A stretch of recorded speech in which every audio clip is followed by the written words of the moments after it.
If you have been struggling to get sales from your design work or understanding what you really need to do to make money, I have the workshop for you. On September 23rd, I'm hosting my first ever Profitable Designer Workshop. This 1-day, 3-hour workshop is only $97, but I have a discount for all my podcast listeners. Go to carinagardnercourses.com/profit and put in the code podcast for $50 off. I can't wait to see you more profitable. Welcome to the Make and Design Podcast. I'm your host, Carina Gardner. On this podcast, we're unraveling the everyday joys and dilemmas of design, making, and business. For makers who want to be designers and for designers who are makers, this is your inside scoop to help you grow your business and bring more creativity to your life. Hey guys, today I am here with Susie Tomenchok. She is actually one of my good friends. She is so brilliant. You guys are going to love today's episode. Every time I get a little bit deeper with Susie, I start to look at things in my life differently. So I'm hoping you guys get that today. It is amazing. I'm going to actually let Susie introduce herself a little bit. She's going to downplay how amazing she is. But once you guys see the kind of tactical advice we're going to give you today, you are going to be so excited. So Susie, thanks for being here. You know, I love what you said about you've had shifts just by looking at negotiation in a different way. And I love that. That's kind of my whole thing. Just to give you a quick background, I'm a corporate escapee, as they say. I worked for Comcast for 10 years and I did negotiation. I did do some really big deals, and it's because I really had nobody else to put in place. And so I had to learn how to be really good. And, you know, I was just because of my personality and getting to know people, I just started observing and I got really good at negotiating. So they kept putting me in more and more deals and I started leading them, and big deals, like they were technology deals in delivering content. So with Viacom and Discovery and Boeing and ESPN, the major sports leagues. So I was in these rooms with these people that were really intimidating. And so I kind of had to like lean in and pretend I knew what I was doing. And at the same time, I had kids and, had another life, as we all do. And I started realizing how much negotiation is all around us. I saw it in my kids. I saw it even as a corporate partner with my peer doing things that I didn't realize that negotiation was kind of going around me. And if I didn't realize and see it, I would opt myself out of something before I even realized there was an opportunity to opt myself in. And so I started really thinking about and talking about negotiation with that lens, that we all need to understand the strategies so that we don't have this weird relationship with negotiation, because it's all different for each one of us. And how do we find it for ourselves and see this kind of third dimension of the world and just think about advocating or just considering the opportunities for yourself, your business. And it just makes us better relationship builders because we have an intention about how we move through a conversation. Does that make sense? Yeah, 100%. And we're going to dig in. There are a couple of things there that like I've been really thinking about. You guys, today we're going to be referencing quite a bit Susie's new book. It's called The Art of Everyday Negotiation Without Manipulation. This is a fantastic book. And I know I have a lot of designers, creatives on this feed listening, and the word negotiation is a scary word. It seems like something bigwigs do. I mean, even that list Susie just gave us, like sometimes I catch my breath a little bit at the amount of cool things that Susie has done and who she's negotiated with. But at the end of the day, this is also about advocacy. And if you want to get this book, one of her opening stories is about like her kids negotiating with her at Target. You guys, this book is full of amazing stories. I actually would love for Susie, will you talk about that particular instance? Yeah, for sure. So I didn't know about this until my kids are now in their 20s, 3 girls. And they were probably 8, 10, and 12 when this happened, around that era. It was a lot of years. And they didn't tell me about this until they were out of high school. But they would go to Target. They knew that leaving me alone and letting me go through my whole shopping list was a very good strategy. They would find 2 things. They would decide what thing they wanted to take home. And then they'd find something else that was a little less desirable in my eyes. They would think about the timing of when to present this thing to me. They would consider who had the most relationship equity, who had been doing the nicest things for me or doing their chores. Like they thought about who's the presenter, how they would present it, and the timing of when I was done so that I felt like, oh, it's so great of them that they left me alone during my shopping, time. And so they said it worked all the time. And I didn't even realize it was happening to me. But I just love that, especially a mom of girls, like teaching them to advocate for themselves, even though, I was the sucker at the end. But that's just that's just another example of it happens around you, might not even realize, maybe intentional, maybe not. I do think we all learn different strategies at work and just reapply them. But that was mine. That was a big aha for me to go, oh my gosh, people need to understand this happens all the time. And the crazy thing is, you guys, if you get the book, she has great stories all throughout. And I'm going to actually reference a couple of them because I want Susie to go into them for us a little bit more. But there are two really big things I'm getting out of the book. The first is that negotiation is happening all the time. And I know, Susie, you say this all the time, but it wasn't until I read that Target story that I was like, yeah. And the crazy thing is the person I'm negotiating the most with is myself. Will you talk a little bit about that? Oh, it's so crazy. We get in our own way. We even say like, I'm going to advocate for myself in this opportunity. And we look for this as specific opportunity as if there's going to be a cue card that says, now's the time to advocate for yourself. And we opt ourselves out or we get in our own way. I mean, it just happened to me the other night. I was talking to a woman who's a senior vice president. And I know not everybody in your circles are corporate people, but it all applies to everyone. And so she's very seasoned. She's been around the block many times and all her peers are C-level. And she's doing the work. The board members have given her accolades. Her boss says she needs to advocate for herself. And they just gave her a bunch of money and bonuses. And she goes, there's a lot of reasons why they're not giving me the title. It's not the right time, the people before me. And I'm like, Amy, like, no, you need to do this. And it was so interesting because she did have to kind of pull herself back and go, oh, you're right. I'm making all these excuses as to why. And she was even saying, oh, I don't want to be about the title. That's not who I am. And so it is like, we don't even realize like somebody like that knows better. That's the reason I wanted to use that example. Like you would say, well, she would absolutely advocate for herself. But even somebody at that level that is in that corporate environment gets in her own way and rationalizes it. Like I almost had to shake her and go, look what's happening to you. If this was somebody else, your advice would be go for it. It would be totally different, right? Mm-hmm. We'll negotiate ourselves down, but we'll like buoy someone else up.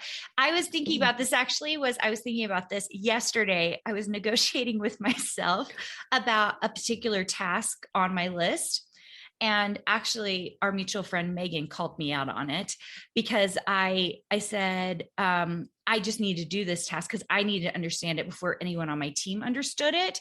And she was like, you don't have time. And it's a clear and easy task. Why aren't you handing it off to someone else? Mm-hmm. And I kept making excuses like, I need to understand the process first. And if I don't understand, then I can't give it to a team member. And my team members are all busy. So I'm the CEO. And yet I just kept negotiating that I had to be the one to do it, even though I literally had zero time. Yes, I totally agree. And I'll give you an example of me as a business owner. I had already talked to a customer about a price of something and it was really high in my mind. And she's like, hey, can you just put it in writing for me so that I can, get approval? And I was like, oh, should I add something else in? This doesn't feel like the right number. And I was like, totally. So what my trick is I don't send it right away. I batch it to send a couple hours later. So it doesn't feel like I have to press send. And I was just anticipating this email back. And she wrote back, she's like, looks good. Do you mind adding one more thing, this one meeting? And I had to stop myself from replying and going, yes. And I'll give you 5 more of these. And because I was so excited about, oh, thank goodness she's okay with the number. And I said, I could tell I was triggered. I took a couple hours and then I responded to her and said, sounds good. I'd be happy to give you that one thing. And so we get there's so many different views of that. And it happens to us in so many moments during the day. It's so true. And Design Suite members, I am thinking about you guys. I know you guys listen to this podcast. And as soon as I knew that Susie was going to come on, I was thinking about you guys, because very often you guys will say to me, or I'll hear you guys say to even each other, like, I'm not worthy enough, or I'm not good enough. Those of you who have big dreams to get big fabric contracts or whatever. Like, even though I start you on digital, it's not because I don't believe you could get the fabric contract. In fact, you should say, I'm going to get the big fabric contract. I just had a discussion with one of our members yesterday who is doing digital right now, not even digital fabric. But I said to her, she told me she had this opportunity. And I said, that's it. That's the opportunity. And let's take it, and we'll take it this way. And she hasn't let go of the big dream, because I don't know if she knows she's worthy yet, but she is. And all of you are worthy of all the things. And that seems like it's part of this whole advocating for ourselves thing. Susie, what do you think? Yeah, absolutely. What's the worst that can happen? Somebody says no. You put it out there, just see what they say. If they say no, that's data, that's information.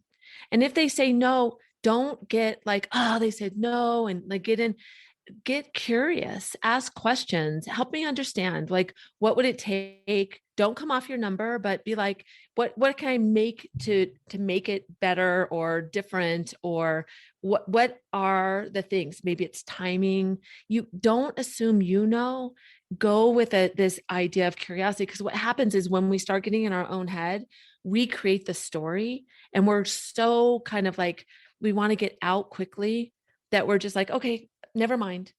And we need to like lean in at that moment. That is so crazy. Well, the word that caught me there is data. You're like, let's look at this logically. The moment we start making it about ourselves and making it emotional and personal, and like, it might be something about us that's not good enough. Yeah. When you're like, it's data, the no is data. That is such an interesting take on it. I've never even heard of anyone saying it like that before. Yeah. Push through. If you're not hearing no enough, like, see it as something that's interesting. Don't retreat. And what's interesting too is the research shows we assume that it's easy for people to say no, but people are geared to say yes. Like, they don't want to say no. So we assume something that's not real. And so don't assume that. Just get it and don't send things in if you can, have a conversation, float the number. If you are feeling a little bit like, show your value prop, talk about what it all entails, and say, how does this feel? And then stop and practice silence and allow them to fill in the data that you don't know. Well, based on that, I want you to talk about the whole thing on anchoring, because you talked about this in one of our groups, and I was fully blown away with this idea, not because I hadn't seen it before, but it was like the moment you talked about it, I was like, oh my gosh, I see this all the time. And am I an anchorer, or am I the anchoree? Will you talk about anchoring? Because to me, this is tactical. Yeah. And I love how you're just intellect, because the minute you heard it, you flipped it on its head and you applied it in the exact opposite way. So once I explain it, you'll have to explain the way that you looked at it, which I loved. So anchoring, people have heard that when you're in a formal negotiation, it's the first person that throws out the number. And so that making that the kind of place where the negotiation starts. And so the whole idea is, wherever that is anchored, you're going to land somewhere close to that. But I like to expand the idea of anchoring and think about it in the context of seeding an idea, anchoring the value of it. In business, this is something that I do as a business owner, is in the early conversations, don't avoid the conversation around the value or the number. Seed the idea, anchor it, say, I've had something like this before. It's been in this range. What do you think about that? Mm-hmm. Or just just in a conversation without even asking, just say, oh, this is really interesting. This is how these are the results they've had. And this number or whatever it is, put it out there. And what happens is it gives the other side the time to get comfortable with what that is. They may not have any idea what it is. And it allows them to kind of process and understand. So if it is more than what they expected, then they assume higher quality. And it kind of gets them some time to go, okay, well, how would I budget for that? How would I fit that in? How would I want to be? And then by the time it's time for them to buy, they've already kind of figured out the numbers for them. I love hearing this, but I also, this is the question I always ask you. Do you want to be the person who anchors, or do you want the other person be the one who anchors? Yeah. And you have strategies around this. Yeah. If you're really clear about what your value is, and if you, and you know where you want the negotiation to end, you should anchor, put the idea out there, or throw the number out. But if you don't, asking for their budget or understanding their number, or if you've done this before, that's the other thing. We assume that the other side is a seasoned negotiator, and they're not always. So they might not even have an idea of what the number is, or they might. So if you believe that they have a range, and you believe that it may even be more than what you think, then let them go first. But the key is, if you do let them go first and they're way off from yours, you have to be ready to go right away and go, oh my gosh, wow. You have to kind of like go, oh, wait. We're way off, in a respectful way. We're way off. Let's talk about that. What components can we maneuver? Can we take out? I can get closer to your number, but we got to talk about this.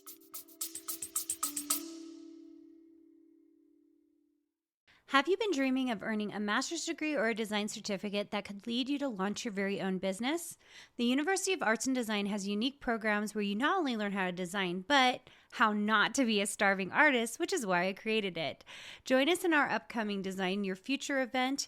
Visit uad.education/designyourfuture to learn more about our students, discover the courses that we offer, and find out more about how you can become part of something truly unique in the university experience.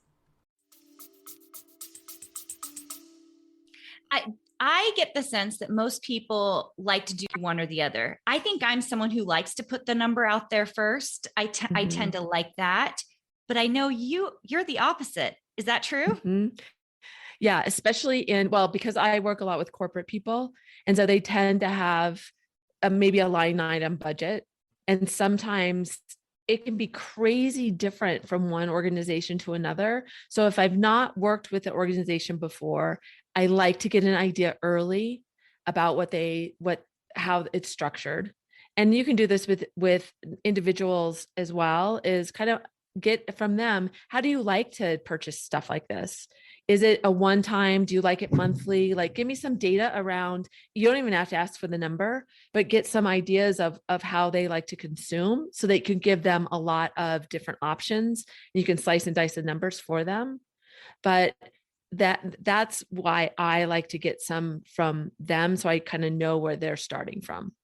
So it's so interesting. You guys, are you dying at this information? Like, now that you hear this, you are going to see it everywhere. You're going to see it with your kids. You're going to see it in your work. You're going to see it with the design shops that you're applying for, with the contracts you're trying to get. It is going to be crazy how often you see this, because the moment I listened to Susie, I was like, and then I started reading the book and I was like, oh my gosh, it is I'm negotiating with my husband. I'm negotiating with my kids. I'm negotiating with my team members. And sometimes you don't even know you're in the negotiation unless you're paying attention. And even then you don't know sometimes, which is so crazy. Okay. The last thing I want to talk about, this is my number 2 thing that I thought was brilliant. I'm going to literally read it out of your book. Cause she tells this story about a person who, basically negotiates her way out of a position that's coming up to the table, but then someone else on the team immediately says that they're the right person for this job. When the fact is, the person who was the supervisor thought that the person who negotiated themselves out in their brain was just as good of a fit, if not better. And I think I do this all the time. I negotiate myself out of an opportunity. And you say this, and I think this is so brilliant. Shine a light on any opportunity. Always assume it is up for grabs. Mm-hmm. That like blew my mind, because I was like, oh my gosh, if I just look at every single opportunity that comes my way and I go, I just assume it's up for grabs and that I get to have it, that changes everything. Yeah, totally does. And can I tell you a secret? That story is actually about me, but you're supposed to change like the who it is about. And it was about me opting myself out of an opportunity in a role. And it was just because that person next to me had more confidence and had already said it. And I just said, oh, it must be a fit for them. And my boss was like, why didn't you? So it's crazy that we don't just see that we that's what, I just want people to like at least consider yourself for it, or at least say in your head, why not me? In whatever we do, like even take the time to consider that. And then that gives you like, then if there's a little bit of, it gives you kind of that, if you say it out loud and you start pushing toward that intention, that's part of our journey to get better, to be uncomfortable. Like you hear this all the time, people that are very successful, I didn't have it all figured out. And I didn't know, I felt like I was a fraud, or I didn't feel like I was quite ready. And you hear that all the time, but for some reason we think we're the exception. We are, but we need to like embody that so that we can at least opt ourselves in, or just consider it for ourselves. If nothing else, change the talk track in here and see it and say, why not me? I feel like the why not me is even clearer than the thing that I feel like I've been saying to my design suite members. Actually, I just said it in one of our squad meetings. I said, you guys, very often I see 2 designers right next to each other. They're literally exactly the same in output. Like their design work is literally the same. And I can tell you who's going to make it and who's not. It's always the one who believes in herself. Mm-hmm. Always. It's crazy. It is always crazy. Yes. I will see the exact same design work. And I see it when I was creative director. I saw it in my 15 designers. I saw it when I was the owner of Mini Lou, and I had designers for that. Literally the ones who succeeded, it was always the one who believed in herself. The other one who was literally just as good of a designer, sometimes even better. That was the thing that was crazy to me. I felt like their design work was even better. They didn't get the same opportunities. And it was just simply because the one believed in herself. Absolutely. Absolutely. And you know what my hack is? I try to see myself through other people's eyes. And then I take on that. Like, I've been a speaker for a while, and I remember really early on, somebody said, she didn't flinch. There was some technical issues because she's a professional. And I thought, oh my gosh, they think I'm a professional. So then I had to then I was like, okay, they think I'm a professional. I'm going to act like a professional. Isn't that funny? We level up to what other people think of us. Yes. Oh, it makes me mad, doesn't it? It's like, why can't we give ourselves that credit? We just don't. We all don't. Like it happens to me. It'll happen to me today. It will happen to me today. I won't even see it. It's so true. Oh my gosh. You guys, if you love this conversation, which honestly, I could talk to Susie for another hour, easy.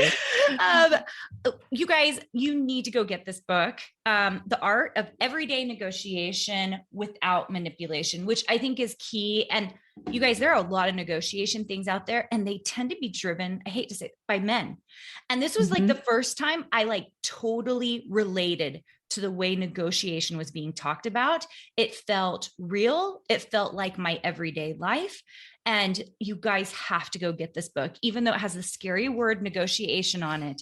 It honestly, it's going to tell you how to look at the world differently. Susie, where else can everybody find you? And where can they find your book? Oh, thank you. It's on Amazon.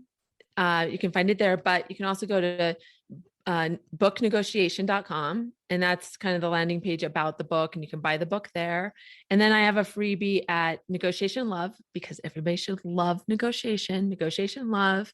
And it's kind of a prep sheet. And then you'll get on I just have a weekly kind of newsletter, communication, just about thinking about it every day. It's not heavy sales or anything, but if you want the freebie, then you're on my list as well. Yeah. And if you guys can just learn how to negotiate a little bit better, even with your husbands, this is absolutely amazing and super key. I know Susie's not going to plug it, but I'm going to plug it. Susie and I actually just started looking at her Instagram feed. She's brand new to Instagram. If you want to go check it out, she actually gives everyday tips and stories about negotiation. And so if you want to see negotiation in your life, like in an everyday setting that you don't even know you're doing, go check her out. Is it just at Susie Tomenchok? Yeah, at Susie Tomenchok. Yeah. Okay. And we're going to give you guys the links to all of that in the description of this podcast, because I want you to go check it out. I actually go watch it every day just so I pay attention to the negotiations happening in my life. Thanks so much for joining us, Susie. Oh, it was my pleasure. I just really enjoyed the conversation, and I want everybody to just go out today and really keep an eye on what goes on here and just see negotiation. Hey, did you know that you can visit me at makeanddesign.com to learn more about this podcast and join my VIP group for weekly freebies? I can't wait to see you there.